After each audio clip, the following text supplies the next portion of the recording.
So, um, with the whole YouTube thing, I am not very familiar with that stuff at all. I do have a YouTube channel. I've done some YouTube stuff. The whole editing thing is painful. My son Brandon seems to be a little bit more interested in that. He did bring up a question that somebody had as far as how do we get our initial interests and order requests and stuff like that there.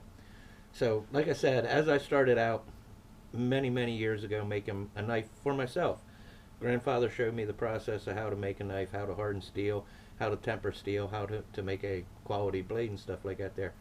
Um, Kept that interest because it was very fascinating to me. Old school stuff, um, making your own stuff, self-reliant, whatever you want to call it, all that different stuff. It's always been a passion of mine and interest of mine and stuff like that there. So I continued that process for many years.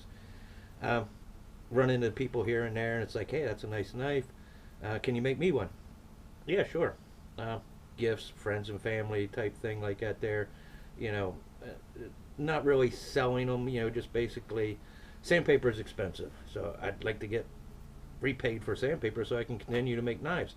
You know, belts and stuff like that there, or you know, more equipment that you get, the more you get money into it. So it was cool to be able to get a return on your investment or whatever you want to call it, and get some money in your pocket. We moved to Montana probably about 8 years ago now, 9 years ago maybe. I'm not really sure. Coming out here, very inspirational area for hunting. Lots and lots of historical things and stuff out here. Um, and the interest picked up in other people being interested in, oh, yeah, I made this knife, and it's like, hey, can you make me one? So, yeah, sure. Um, Getting older. I'm not that young anymore. Um, I'm not a commodity for some of the places that I've worked at. I've always worked in labor and stuff like that there, and labor requires a strong back, and my back's still strong, but it's gets sore. So enabling to get out of the 9 to 5 and do our own thing, Brandon brought up, you know, we should start selling knives. Well, at that time, I said, okay, you know, I'll make the knives, and you figure out how to sell them. He thought he had the easy job at that point, which I knew it was very difficult. Um, it's probably been over a year now since we've started selling knives. Um, at first, we kind of did it as a hobby, um, showing up at a show or showing up at a street fair or a farmer's market or something like that there. Just getting out there, you know, trying to get our name out was the hard part, and still is the hard part. You know, so Brandon also introduced YouTube to the process, which is another thing that we have to do, which is kind of cool, interacting with different people and stuff like that there. With that being said, uh, what's his name? Ritz 509. Ritz 509 had asked the question is how we got our initial interests and orders and stuff like that there. Um, Again, friends and family, initial interests, I guess, like that there. But selling to an unknown person, somebody that you don't know, somebody that you don't have contacts with ahead of time. You know, so going to shows and stuff like that there, I mean, some of the shows are relatively cheap. Some of them are kind of expensive. We've done some gun shows and stuff like that there where I think it's 165 depending on where your table's at, you know, 125 bucks or something like that there. To some of the farmers markets and stuff like that there, or in the flea markets or stuff, whatever you want to, you know, where you could set up a little 10 by 10 warrior booth type thing, I call it. Because once you get involved in that there, it's a community. It's awesome. So much help and stuff out there. You know, with they tell you different things and stuff and how to what you should do and different things like that there. So like the one we did on, it was a market on Main in Ronan.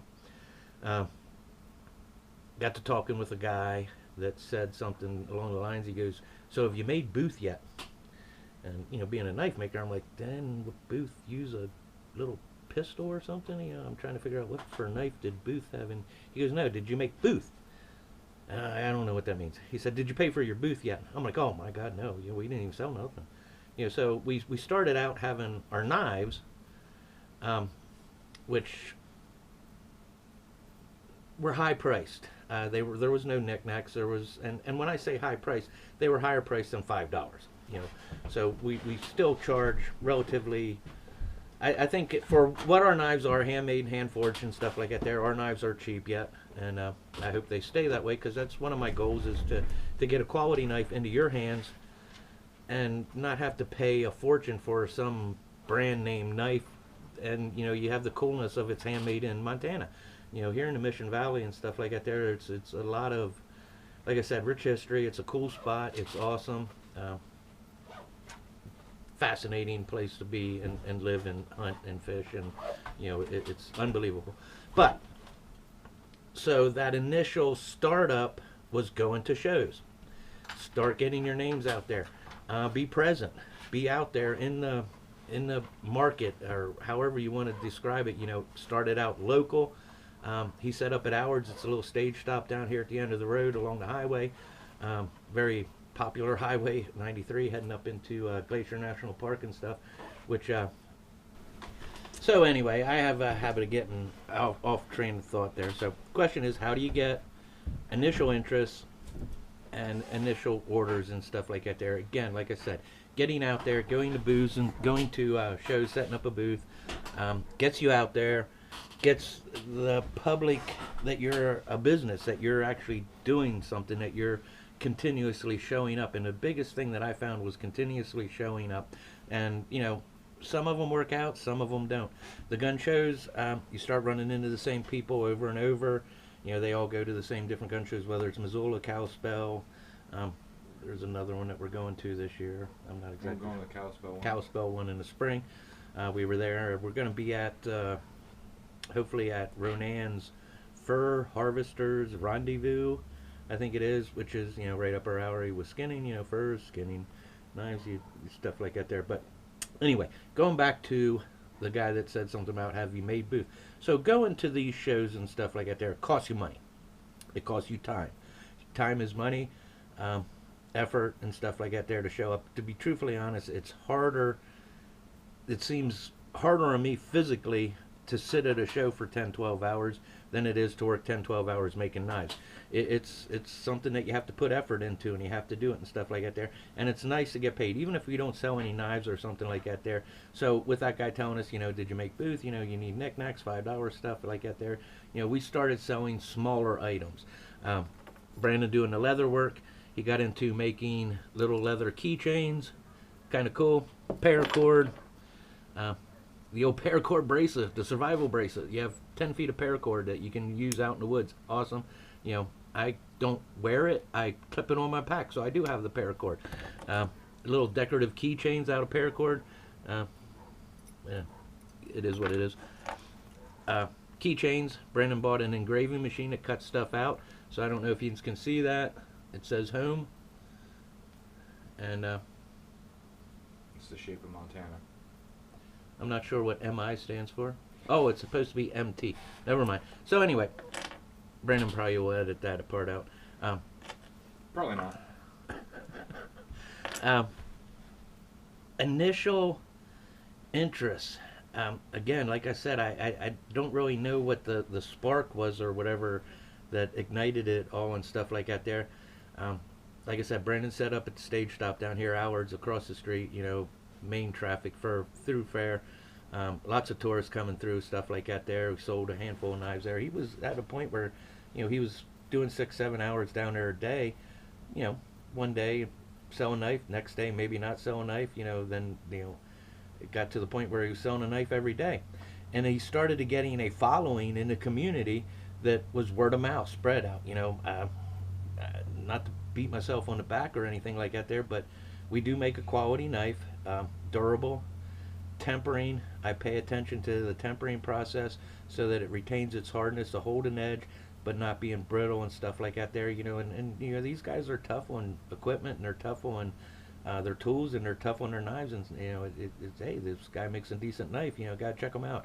Raven something, I don't even know what they are, you know. And we started doing different shows, and you know, people started recognizing us. It's like, oh yeah, I talked to so and so, and he said, yeah, you're making a really nice knife, you know. So one, quality product, attention to detail, make sure that you're doing your best work. Just do your best work and be there. You know, we do offer a lifetime guarantee. If you have any issues with the knife that you used it as a knife, now if you try to pry two pieces of steel apart or something, they'll bend or they'll snap, or it's a knife.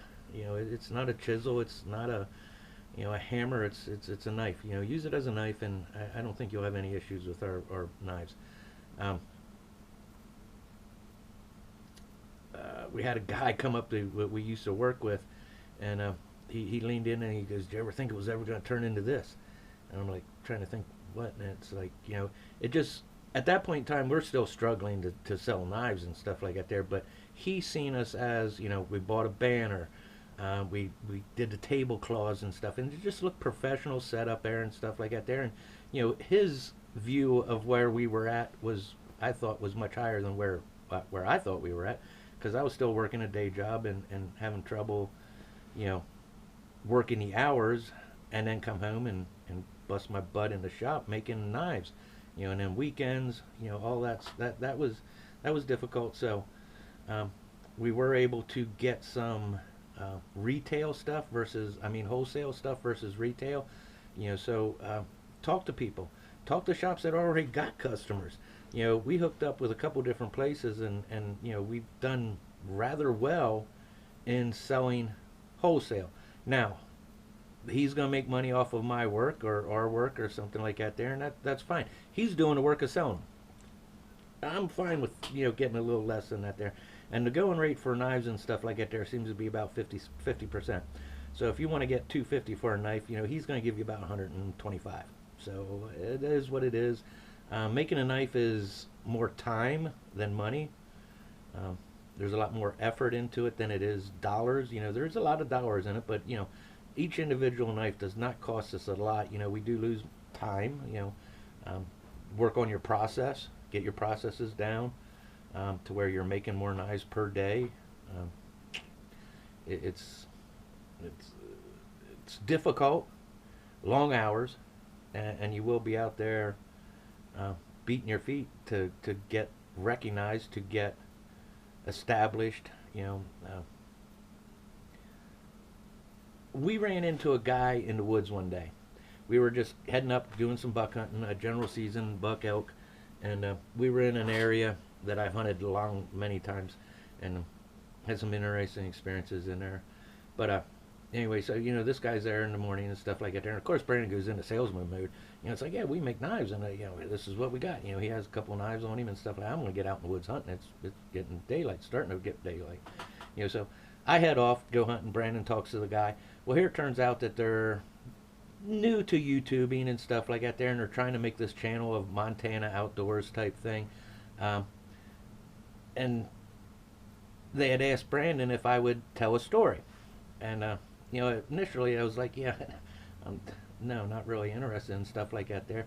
But then he told me the name of their show, their YouTube channel, is Meat and Freezer. So like meat in the freezer. Well, that's kind of been my whole life of hunting and fishing. It's not a sport. It's, getting something to eat. You don't waste it. My grandfather taught me how to hunt and utilize the, as much as the hide and whatever, all that processing and stuff like that there that goes through the hunting thing was more for food than trophy. In that process of, sometimes horns are nice. I like big horns. They're awesome. They're great. But meat's my trophy, and that's what these guys are focused on, is putting meat in the freezer, which is very cool. So we agreed to do the show. We agreed to do a podcast. We interview, whatever it was, or something like that there. So meat in the freezer. I think that's how you spell it. Yeah. But it's like meat in the freezer. Cool bunch of dudes. Younger guys, so they got a lot more energy than I do and stuff like that there. So they're interested in doing all the same things similar to what we were doing and stuff like that there. So we agreed to do that. Now that gets your name out there. So if you have the opportunity to do a interview or a podcast, whatever type thing, that's awesome. Again, word of mouth is going to be your biggest thing. It'll grow 1 person, 2 person, 4 person, 8, so forth. You know, it's not something that happens overnight.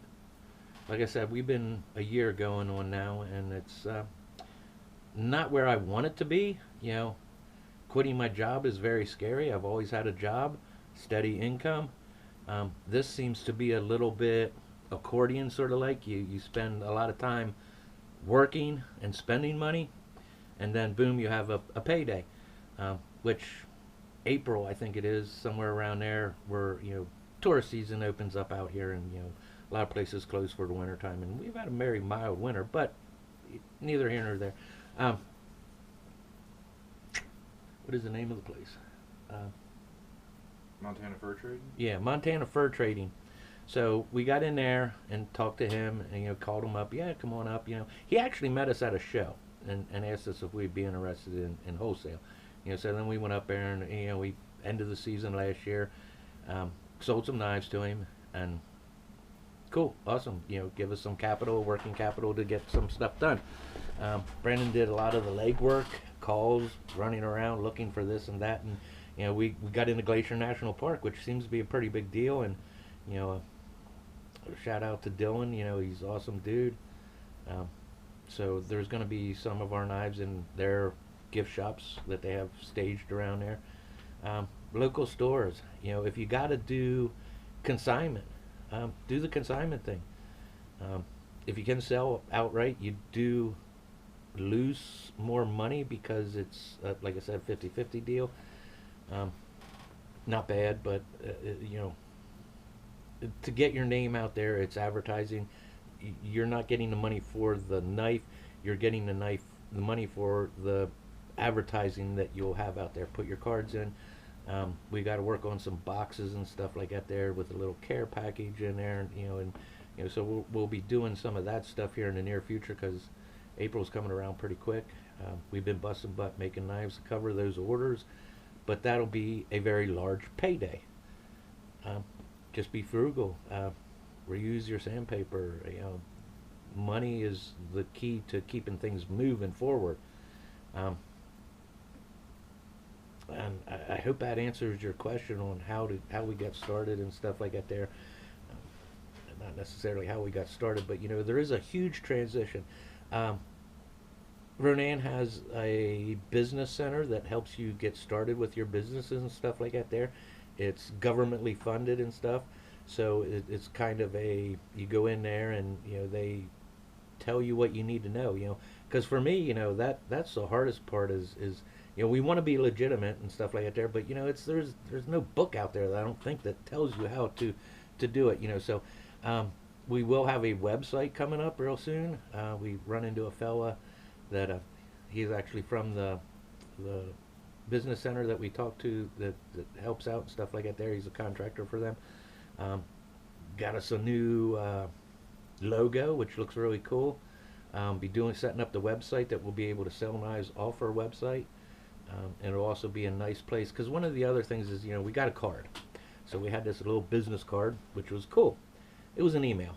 It had an email address on there that a lot of the people that you'll run into shows that aren't willing to pay money right now, or don't want to part with their money right now, they still want to do some shopping. They're on the hook, but you ain't got them reeled in yet. So a website for them to go shop privately, where they don't feel pressured and stuff like that there, I think is very important. And what the website will have on, I think there's going to be ability to buy stuff from there, but definitely contact us, and definitely be able to see our inventory of knives that we have available. And a lot of the knives, we took pictures of most of the knives that we sold. It got pretty fast and furious there for a while, so we were selling knives that, we didn't get a picture of that knife. Excuse me. Again, what's his name?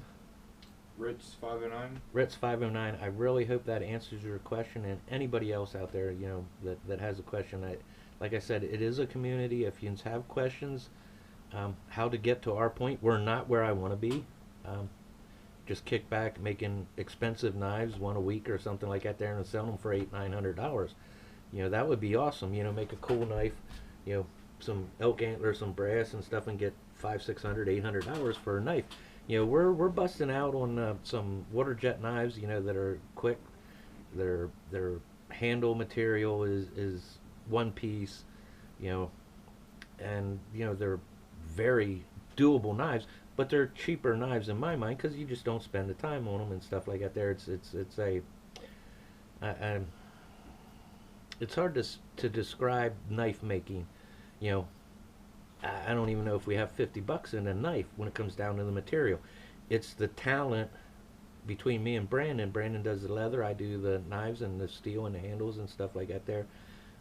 It's the ability to transform something into that. So where does that value line say my time's worth 85 bucks an hour? I don't know. You definitely want to recover your money that you put into it and hopefully get a little bit out of it that you can continue the process. Buy more sanding belts, buy more glues, buy more handles, buy more steel. Brandon is nodding at me, telling me that I am rambling, so I will hope that answers your questions. And if you have any other questions, please leave a comment, and hopefully we'll get to them and stuff like that.